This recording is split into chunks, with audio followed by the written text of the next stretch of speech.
BPBD Kabupaten Madiun siapkan tim siaga bencana antisipasi potensi sejumlah bencana saat kemarau basah. Dinas Peternakan Kabupaten Madiun sidak penjualan hewan kurban. Seorang peternak sapi di Kediri jual sapi berangkatkan haji ibu dan mertua.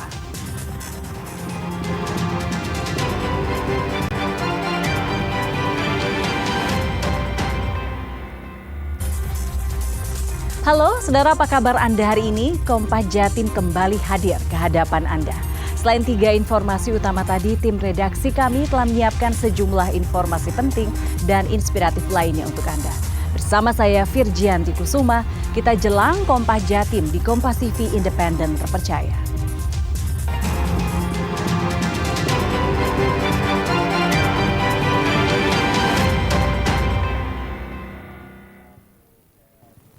Kita buka Kompas Jatim dengan sorotan pertama dari Kabupaten Madiun. Waspada bencana saat musim kemarau basah, Saudara. Badan Meteorologi dan Geofisika BMKG Nganjuk memperkirakan puncak kemarau basah terjadi pada Agustus yang berlanjut musim pancaroba. Masyarakat diminta waspada karena saat kedua musim ini berpotensi terjadi bencana hidrometeorologi seperti banjir, tanah longsor, angin kencang, dan puting beliung. Sejumlah wilayah di Indonesia memasuki musim kemarau basah. Artinya meski terjadi cuaca panas terik, hujan masih turun. Bahkan terjadi panas terik bisa bersamaan dengan turunnya hujan. Puncak kemarau basah diprediksi pada Agustus mendatang. Saat puncak kemarau, intensitas hujan cenderung turun. Setelah puncak musim kemarau, selanjutnya memasuki pancaroba atau peralihan musim kemarau ke musim penghujan. Pada musim pancaroba akan terjadi hujan lebat secara sporadis, namun berlangsung singkat. Saat musim kemarau basah berpotensi terjadi bencana hidrometeorologi, yaitu banjir dan longsor. Menurut proyeksi dari BMKG, kondisi seperti ini akan berlangsung hingga di Agustus 2025. Akan tetapi nanti di bulan Juli Agustus mungkin intensitasnya tidak sedahsyat atau sebesar di Mei dan Juni. Nah, kemudian nanti kita akan menghadapi juga setelah puncak musim kemarau di Agustus, itu kita akan memasuki musim pancaroba dari kemarau ke penghujan. Jadi untuk tahun ini diprediksikan memang kemarau-nya itu lebih pendek dibandingkan dengan tahun sebelumnya. Sementara itu pada musim pancaroba mulai September mendatang yang perlu diwaspadai adalah terbentuknya awan cumulonimbus yang bisa memicu terjadinya angin kencang hingga puting beliung. Imam Iswanto, Kompas TV Madiun, Jawa Timur. Sementara itu, Saudara, Badan Penanggulangan Bencana Daerah BPBD Kabupaten Madiun mempersiapkan tim siaga bencana mengantisipasi potensi bencana hidrometeorologi seperti banjir, tanah longsor hingga puting beliung. Posko hidrometeorologi dan tim siaga bencana juga dipersiapkan saat memasuki musim kemarau basah. Memasuki musim kemarau basah, Badan Penanggulangan Bencana Daerah BPBD Kabupaten Madiun memperpanjang kesiapsiagaan bencana yang sebelumnya berakhir pada April lalu. Hal ini dilakukan untuk mengantisipasi potensi bencana saat musim kemarau basah, seperti banjir, tanah longsor, angin kencang, dan puting beliung. Menurut Kepala Pelaksana Kalaksa BPBD Kabupaten Madiun, Bobi Saktia Putra Lubis, pihaknya telah mempersiapkan tim siaga bencana. Selain itu, posko hidrometeorologi di sejumlah titik yang berpotensi terjadi bencana didirikan kembali.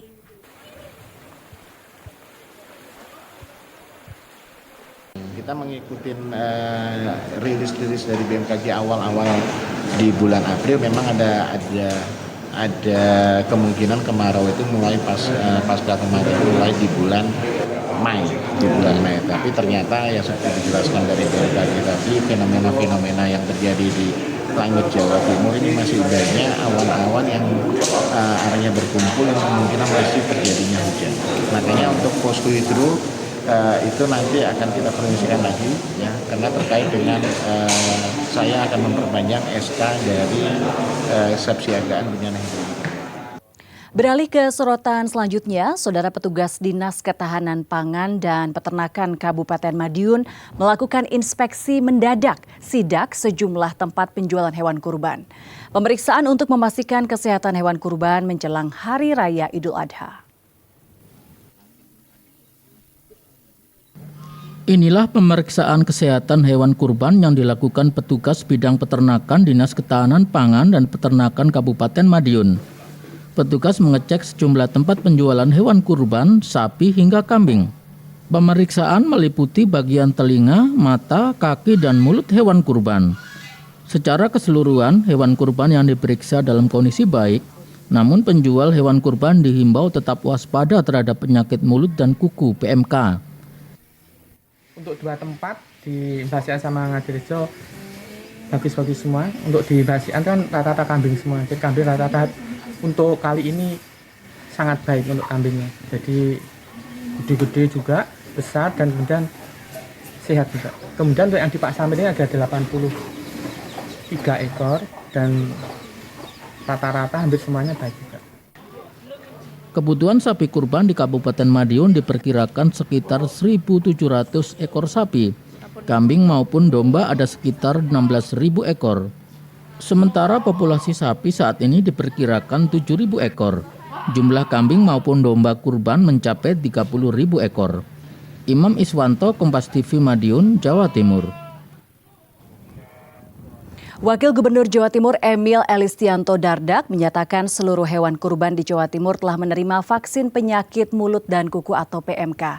Pemprov Jawa Timur melalui tim bidang kesehatan hewan atau veteriner di seluruh kabupaten kota di Jawa Timur mengawasi kesehatan seluruh hewan kurban sebelum disembelih. Menjelang Hari Raya Idul Adha, tim Dinas Peternakan Provinsi Jawa Timur mengawasi kondisi hewan kurban agar memenuhi persyaratan. Pengawasan dan pendataan dilakukan pada hewan kurban yang disembelih di rumah pemotongan hewan maupun di luar. Menurut Wakil Gubernur Jawa Timur, Emil Elistianto Dardak memastikan bahwa seluruh hewan kurban di Jawa Timur telah divaksin PMK. Masyarakat tak perlu khawatir karena pergerakan hewan ternak, terutama sapi di Jawa Timur juga terpantau dalam sistem khusus oleh Dinas Peternakan Jawa Timur. Ini semua elemen veteriner dari berbagai penjuru sampai ke dinas kabupaten semuanya dan kota turun tangan untuk kemudian memastikan mereka mendata semua tempat-tempat yang menerima hewan kurban dan memotong hewan kurban baik di hari Idul Adha maupun setelahnya, karena ada yang motong di hari kedua dan bahkan ada di hari ketiga.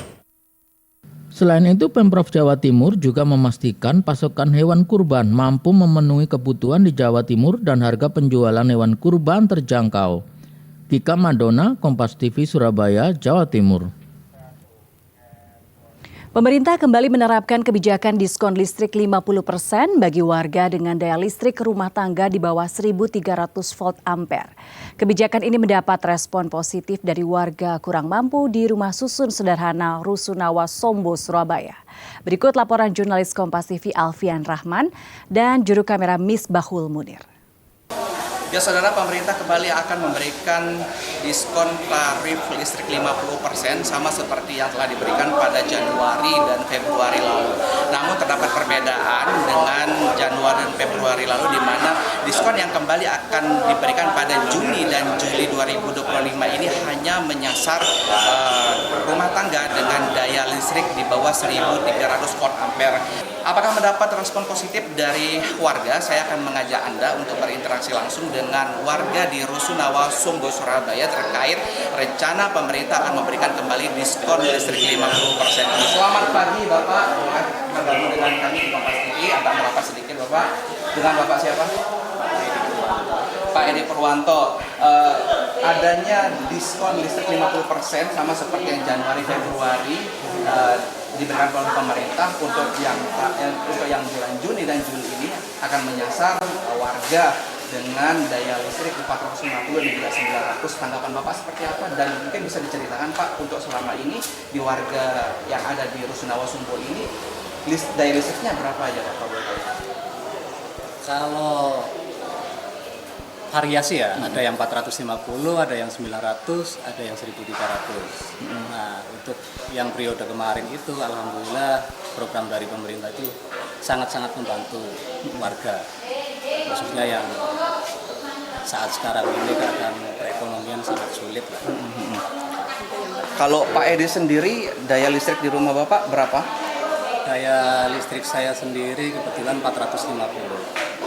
450 volt ampere ya Pak ya. Betul. Yang untuk bulanan biasanya bayar listrik berapa nih Pak Edi? Biasanya rata-rata itu 50.000. Oke, Pak Edi kalau boleh tahu aktivitas keseharian bekerja sebagai apa Pak? Bekerja sebagai karyawan swasta. Kebetulan di Margomulyo. Dengan penghasilan sebulan, apakah adanya diskon tarif listrik dari pemerintah ini cukup membantu atau gimana Bapak untuk warga di sini? Alhamdulillah, kami ucapkan banyak-banyak terima kasih untuk pemerintah. Sangat-sangat membantu program yang kemarin dan mungkin kedepannya ya saya harapkan tetap berlanjut. Ya itu dia saudara, dan seperti yang kita ketahui Menko Perekonomian Erlangga Hartarto sendiri menjelaskan bahwa program pada bulan Juni dan Juli 2025 ini akan menyasar sebanyak 79,3 juta kepala keluarga atau rumah tangga di mana yang terdata tersebut di bawah 1.300 volt ampere. Caranya hampir sama, malah sama dengan periode Januari dan Februari. Bagi mereka yang pelanggan pasca bayar, ini tagihan pada bulan Juni akan diberikan pada bulan Juli dan bulan Juli akan diberikan pada bulan Agustus langsung dipotong 50%. Sementara untuk prabayar sendiri saat pembelian token listrik akan mendapatkan langsung potongan diskon 50%. Alfian Rahman, Misbaul Munir, Kompas TV Surabaya, Jawa Timur. Stadion utama GBK siap gelar kualifikasi Piala Dunia 2026. Nantikan informasi selengkapnya usai jeda berikut. Tetaplah bersama kami di Kompas Jatim.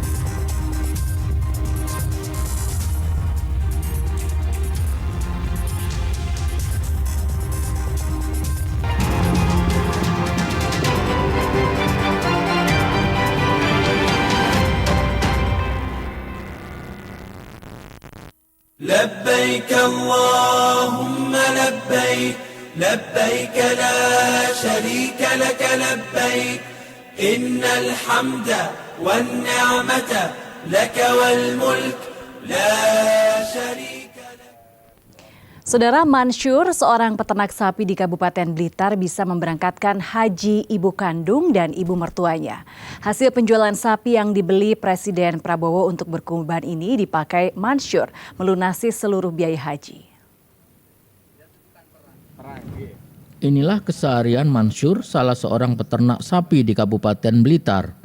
Selain memberikan pakan rutin, ia juga selalu menjaga kebersihan hewan dan kandang ternak di belakang rumah di Kecamatan Gandusari, Kabupaten Blitar. Ia bersyukur karena tak menyangka sapi miliknya bernama Jihad dibeli Presiden Prabowo untuk dijadikan hewan kurban. Sapi berumur 4 tahun berjenis limosin ini terjual dengan harga 125 juta rupiah. Dengan bobot 970 kg, sapi ini menjadi hewan kurban termahal di Jawa Timur. Hasil penjualan sapi ini menjadi berkah baginya sehingga bisa melunasi biaya haji ibu kandung dan ibu mertuanya. Alhamdulillah ditelepon sama Sekpres Prabowo, sapi ini yang dipilih dengan berat itu, dan ditanya sama Bu Nur Afni, Pak Mansur minta berapa? Saya jawab, Bu, saya mintanya 125 juta. Saya tidak akan ambil uang ini sepeser pun, Bu. Loh, kok gimana kok nggak diambil?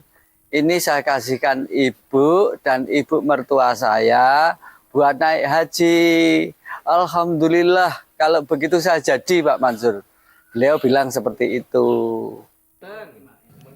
Ibu mertua Mansyur tak menyangka sapi milik menantunya dibeli Presiden Prabowo.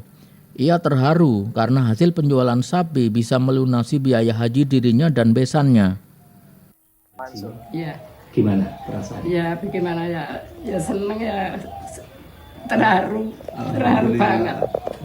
Alhamdulillah. Ya, alhamdulillah. Sebelumnya nyangka nggak Bu? Maksudnya sudah tahu untuk itu atau diberi kejutan sama Pak Mansur?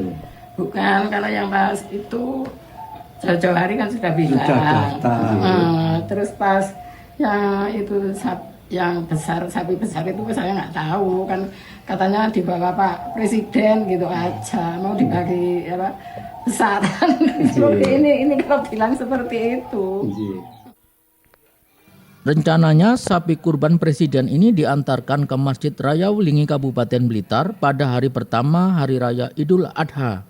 Ismail Hasan, Kompas TV Kediri, Jawa Timur. Asrama Haji Sukolilo Surabaya selalu dijaga kebersihannya untuk kenyamanan para jamaah yang akan menjalankan ibadah haji. Petugas Balai Besar Kekarantinaan Kesehatan BBKK Surabaya memeriksa rutin setiap hari sanitasi ruangan dan lingkungan di sekitar asrama haji. Petugas BBKK Surabaya memeriksa secara rutin sanitasi setiap hari, mulai ruang kamar tempat jemaah haji menginap hingga lingkungan di asrama haji. Di area kamar jemaah, petugas memeriksa kebersihan ruangan, pencahayaan, suhu ruangan hingga kondisi air di kamar mandi. Selain di kamar jemaah, pemeriksaan juga dilakukan terhadap kondisi air pada tandon asrama haji. Rutinitas pemeriksaan ini untuk memastikan kondisi asrama haji bersih dan sehat. Kebersihan dan kesehatan di asrama haji membuat jemaah nyaman selama menginap sebelum mereka diberangkatkan ke Tanah Suci. Pemeriksaan sanitasi ini dilakukan setiap hari saat pergantian jemaah haji yang keluar dan masuk ke asrama haji. Untuk pemeriksaan inspeksi sanitasi kesehatan lingkungan, di lingkungan asrama haji terdiri dari pemeriksaan gedung, ruangan tempat menginap calon jamaah haji, meliputi dari kebersihan ruangan, kemudian kamar mandi, tempat tidur, kemudian pencahayaan dan suhu ruangan. Dan untuk air bersihnya di kamar mandi harus mencukupi sehingga pada saat calon jamaah haji menginap di asrama haji, kebutuhan air bersihnya tercukupi. Labbaik Allahumma labbaik. لبيك لا شريك لك لبيك إن الحمد والنعمة لك والملك لا شريك لك. FIFA dan PSSI nilai Stadion Utama Gelora Bung Karno GBK dalam kondisi baik dan siap menggelar laga lanjutan ronde ketiga kualifikasi Piala Dunia Pildun 2026 zona Asia. Stadion ini akan menjadi saksi duel Timnas Indonesia kontra Timnas Tiongkok pada 5 Juni mendatang. Menjelang lanjutan ronde ketiga kualifikasi Piala Dunia 2026 zona Asia, Stadion Utama Gelora Bung Karno SUGBK di Jakarta sudah dipersiapkan.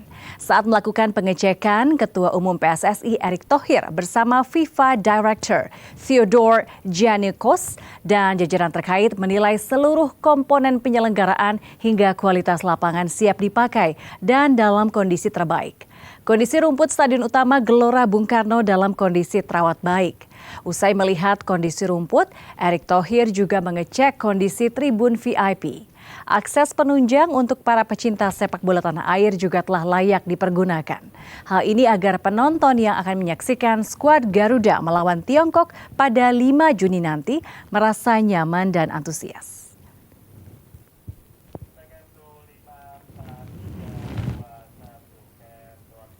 Kampanye pelihara budaya olahraga lari setelah pandemi COVID-19 terus dilakukan, salah satunya di Jakarta. Tren hidup sehat ini diharapkan terus berlanjut meski pandemi sudah berlalu. Olahraga lari terus berkembang terutama sejak pandemi COVID-19. Tren hidup sehat ini terus berlanjut meski pandemi sudah berlalu.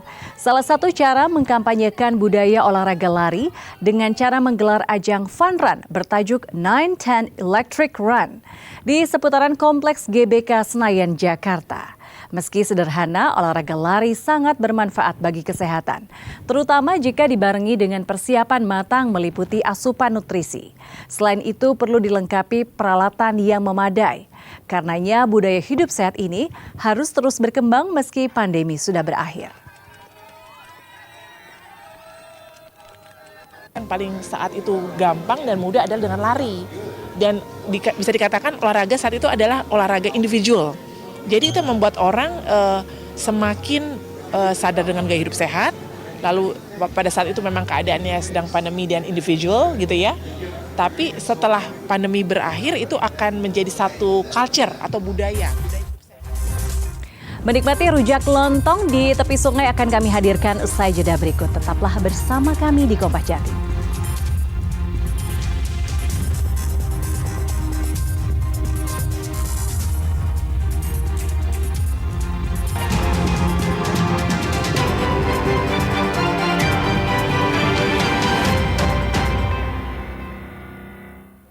Pesona kuliner di pinggir sungai mengundang selera makan ada di Situbondo. Di Burnik City, pengunjung ramai menikmati rujak lontong khas Madura dengan suasana sejuk dan pemandangan alam yang memanjakan mata. Lokasi ini ramai didatangi warga setiap hari, khususnya saat sore hari sepulang kerja. Dan informasi ini sekaligus menutup jumpa kita di Kompas Jatim hari ini. Jangan lupa saudara untuk menyaksikan live streaming kami di kompas.tv dan ulangi mas, Burnik ya? Aku kok bacanya Burnik. Soalnya belakangnya pakai city. Burnik City. Burnik City.